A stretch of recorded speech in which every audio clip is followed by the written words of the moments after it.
अस्सलामुअलैकुम। तो आज की इस वीडियो में हम देखने वाले हैं जीन पियाजे की थ्योरी। तो this theory is very very important for all teaching exam.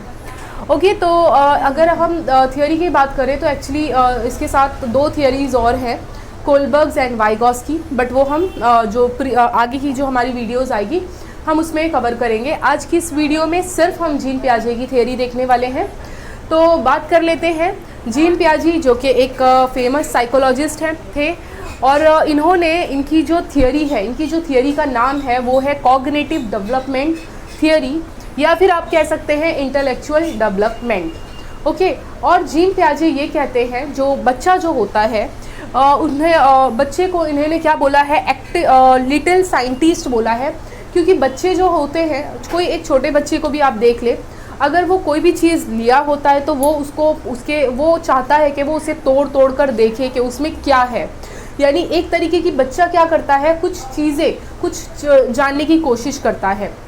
अगर आप उसे एक पेन पेंसिल कुछ भी दे दो तो वो कोशिश करता है कि वो उसे तोड़ कर देखे कि उसमें क्या है। तो इस तरीके से उन्होंने एक लिटिल साइंटिस्ट बोला है। एंड ऑल्सो जीन पियाजे ने कहा है कि बच्चे जो होते हैं वो एक्टिव बिल्डर या कंस्ट्रक्टर होते हैं। तो these are the key words जो कि आपको याद रखना है। ये किसने कहा है? जीन पियाजे ने। और दूसरी तरफ आते हैं, ये जो है जीन पियाजे जो है ये कंस्ट्रक्टिविज्म से बिलोंग करते हैं, ये भी बात आपको पता होनी चाहिए। एंड कॉग्निटिव स्ट्रक्चर, इन्होंने कुछ कॉग्निटिव स्ट्रक्चर हमें बताए हैं जो कि आप बहुत ही ज़्यादा और इनसे क्वेश्चंस भी पूछ लिए जाते हैं। अब वो कॉग्निटिव स्ट्रक्चर या फिर आप उसे मेंटल स्ट्रक्चर भी बोल सकते हैं, वो क्या होते हैं? Schemas, assimilation, accommodation, equilibration and disequilibrium. अब देखिए, ये तो सारे टर्म्स है जो मैंने आपको बता दिए हैं। तो यहाँ पर कॉग्निटिव जो स्ट्रक्चर है या फिर आप जिसे मेंटल स्ट्रक्चर बोलेंगे, तो उसमें सबसे पहला आता है स्कीमास। जैसे कि एक बच्चा जो है उसमें भी जब वो न्यू बॉर्न बेबी जब आता है दुनिया में, तो उसके पास भी कुछ स्कीमास लेकर वो पैदा होता है, जैसे कि सकिंग एंड कोई भी चीज़ को ग्रास्प करना। ये सारी जो चीज़ें होती है वो बच्चों में ऑलरेडी होती है। और धीरे धीरे जैसे वो ग्रो करता है तो उसमें हमारे जो माइंड में होता है, मेमोरी में होते हैं, वो अलग अलग स्कीमास डेवलप होते हैं। या फिर जैसे एक छोटा बच्चा है, नर्सरी में है, जब टीचर उसे एक चार्ट दिखाती है या एप्पल दिखाती है और कहती है ए फॉर एप्पल, तो वो जो एप्पल की जो तस्वीर होती है या जो फोटो जो दिखाया गया है वो उसके स्कीमा में फिट हो जाता है कि हाँ ये क्या है, ये एक एप्पल है। ओके, तो यानी स्कीमाज आप समझ सकते हैं, एक इमेज है जो हमारे मेमोरी में क्या होता है, फिट हो जाता है। फिर आता है एसिमिलेशन। एसिमिलेशन क्या होता है? एसिमिलेशन टर्म का मतलब होता है कि बच्चा जब प्रीवियस नॉलेज, यानी अगर बच्चे को ये चीज़ पता है, ये तो बहुत कॉमन एग्जांपल है कि बच्चे को अगर ये बताया गया है कि ये एक बिल्ली है, तो ये तो उसकी क्या है, प्रीवियस नॉलेज है। यानी उसे पहले से स्कीमा बना हुआ है कि हाँ बिल्ली ऐसी दिखती है, उसके 4 पैर होते हैं, 2 आँखें होती है वगैरह वगैरह। बट वो क्या करता है, कोई दूसरे कलर की बिल्ली को देखता है तो वो ये कहता है कि हाँ ये वाइट बिल्ली है, ये ब्राउन बिल्ली है। तो उस एसिमिलेशन का मतलब होता है अपनी प्रीवियस नॉलेज में बच्चे ने क्या किया है, न्यू नॉलेज को ऐड कर दिया है।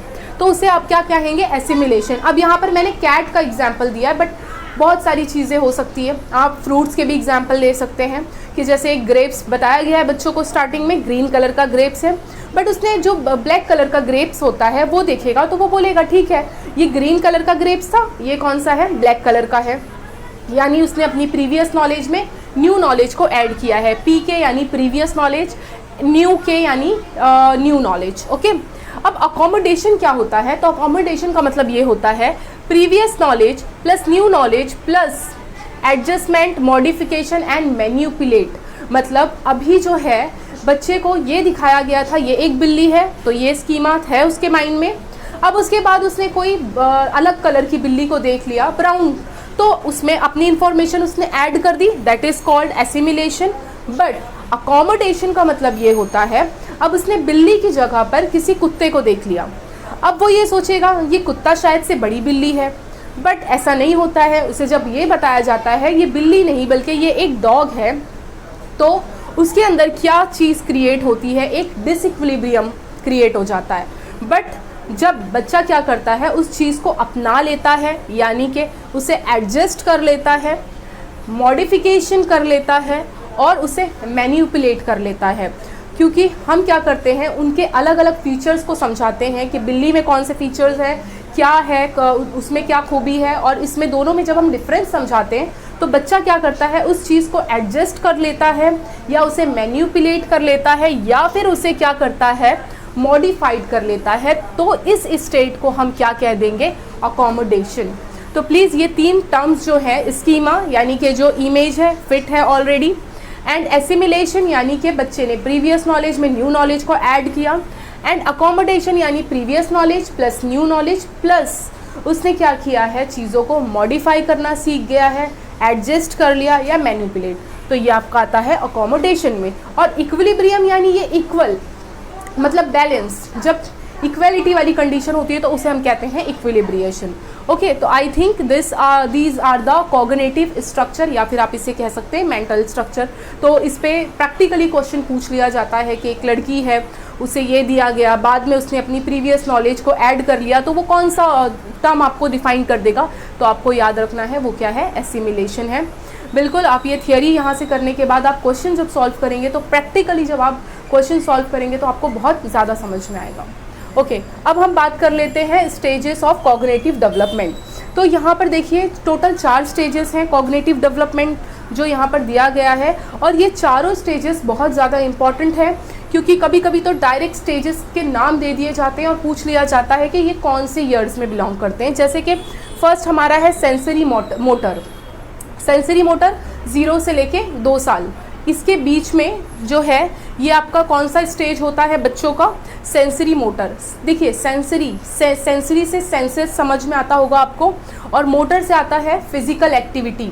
यानी बच्चा जो होता है 0 से लेके 2 साल के बीच में सेंसेस से और अपने फिजिकल एक्टिविटी से, जो पैर हिलाना, चलना थोड़ा बहुत, तो रेंग कर जिस हिसाब से वो चलता है और नॉर्मली, तो उन सारी चीज़ों से जो स्टेजेस होती हैं उन्हें ही हम क्या कहते हैं, सेंसरी मोटर। अब आप खुद सोचिए कि 0 से 2 साल के बच्चे में कौन कौन सी खुसूसियात, कौन कौन से फीचर्स हो सकते हैं। ऑफ कोर्स ऑब्जेक्ट परमानेंस, 0 से लेके 2 साल के बीच में जब बच्चा 2 साल तक होने को आएगा तो उसके पास एक ऑब्जेक्ट परमानेंस डेवलप हो जाता है। यानी जब छोटा ये बच्चा है वो किसी चीज़ को पकड़ा है, सपोज आपने उससे ले लिया, वो उस चीज़ के लिए रोता नहीं है। ओके, यानी तब उसमें ये ऑब्जेक्ट परमानेंस नहीं डेवलप हुआ है। मगर बच्चा जब उस स्टेज पर आता है, धीरे धीरे जब वो और ग्रो करता है, लगभग हम कह सकते हैं 2 साल तक ऑब्जेक्ट परमानेंस बच्चों में आ जाती है कि अगर आप उसके खिलौनों को अगर आप ले लें तो वो रोना स्टार्ट कर देता है। यानी इट मीन्स दैट ये ऐसी स्टेज है जहाँ पर बच्चा जो है ऑब्जेक्ट परमानेंस आ जाता है बच्चों में। ओके, गोल डायरेक्टेड बिहेवियर, वो कैसा होता है, उसका एक गोल होता है पाने का कि हाँ ये चीज़ मेरी है तो मेरी ही रहेगी।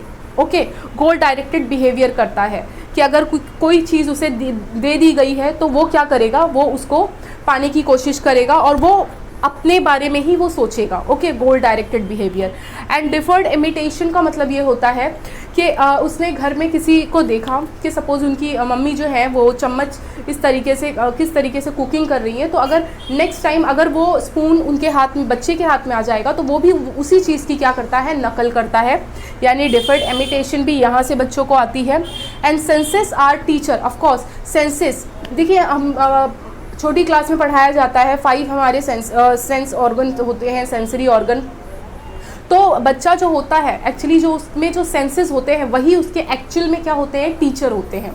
ओके, क्योंकि हम बचपन में तो बच्चों को नहीं सिखाते ना, जब वो 0 से लेके 2 साल में है तो वो बहुत सारी चीज़ें किससे सीखते हैं, सेंसेस से सीखते हैं अपने।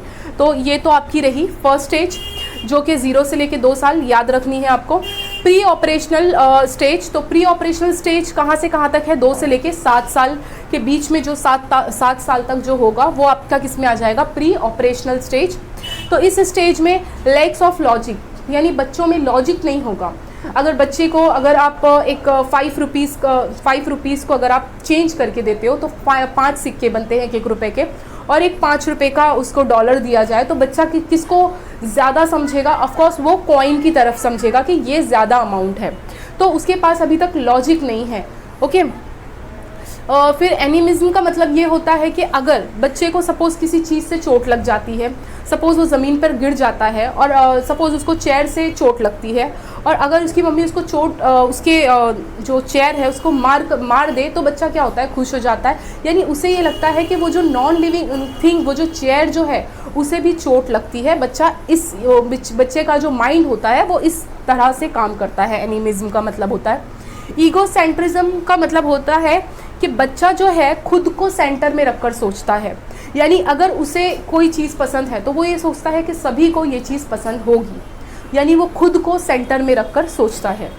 लेक्स ऑफ रिवर्सिबिलिटी, अभी मैंने आपको बता दिया है कि जैसे एक बच्चे को अगर सपोज़ एक छोटे कंटेनर में हमने पानी दिया है और वही पानी को हमने एक प्लेट में फैला दिया है, तो उसको ये लगेगा जो प्लेट वाला पानी है वो क्या है, ज़्यादा है, क्योंकि उसके पास अभी तक लेक्स ऑफ रिवर्सिबिलिटी नहीं डेवलप हुई है। ओके, ये सारी चीज़ों की अभी यहाँ पर क्या है, बच्चों में कमी है। सिंबॉलिक थॉट्स, तो यहीं पर जो है बच्चा स्कूल में जाना स्टार्ट करता है। अल्फ़ाबेट, न्यूमेरिकल्स, ये नंबर्स, ये सारी चीज़ें यहाँ पर वो क्या करता है, सीखता है। एंड कंक्रीट ऑपरेशनल, अब देखो कंक्रीट का मतलब हम कहते हैं कि जो चीज़ हम छू सकते हैं। ओके, तो यहाँ पर कंक्रीट ऑपरेशनल ये जो स्टेज होता है 7 से लेके 11 साल, ये आपको एज भी याद रखना है। और यहाँ पर जो है बच्चे में कुछ चीज़ें जो होती है वो डेवलप हो जाती है, जैसे कि बच्चा जो है देखकर बता सकता है, जस्ट लाइक के उसमें लॉजिक आ जाएगा। जो लॉजिक यहाँ पर नहीं था बच्चों में, वो चीज़ें यहाँ डेवलप हो जाएंगी।